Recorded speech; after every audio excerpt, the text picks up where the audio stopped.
یہاں پر بعض لوگوں کو مغالطہ ہوا، شبہ ہوا، وہ یہاں سے بھٹک گئے۔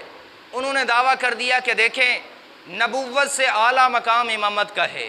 نبوت کم درجہ ہے، امامت اعلیٰ درجہ ہے، اور نبی کی نبوت ختم ہے، اس کے بعد امامت جاری ہوئی ہے۔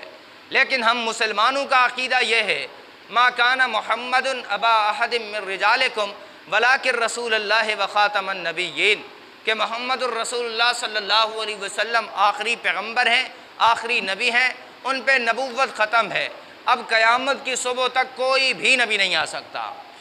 اب اس کا ظاہری معنی یہی ہے کہ نبوت ختم ہے،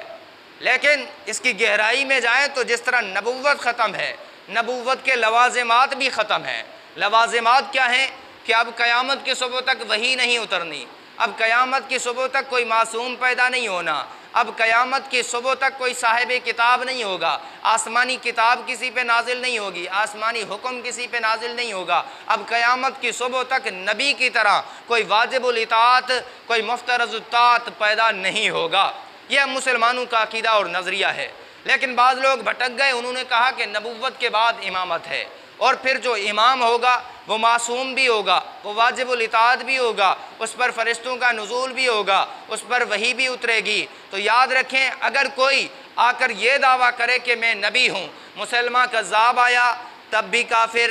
اسود انسی آیا تب بھی کافر، تلیہ آیا تب بھی کافر، اسی طرح غلام احمد قادیانی آیا جس نے ختم نبوت پہ ڈاکہ زنی کی تب بھی کافر۔ اب اس صورت میں کوئی نہ آئے، اب یہ نہ کہے کہ یہ نبی ہے، لیکن اس کے لیے یہ دعویٰ کرے کہ یہ معصوم بھی ہے، یہ واجب الطاعت بھی ہے، اس پہ فرشتے بھی اترتے ہیں، اس طرح اس پر کتابوں کا نزول بھی ہوتا ہے، اس کی نافرمانی اللہ اور اس کے نبی کی نافرمانی ہے، اور حد تو یہ ہے کہ اس کا مقام اور مرتبہ امام الانبیاء کو چھوڑ کر تمام نبیوں سے اعلیٰ ہے۔ تو یاد رکھیں اسلام کے مطابق، مسلمانوں کے عقیدے کے مطابق یہ بھی مسلمان نہیں ہے۔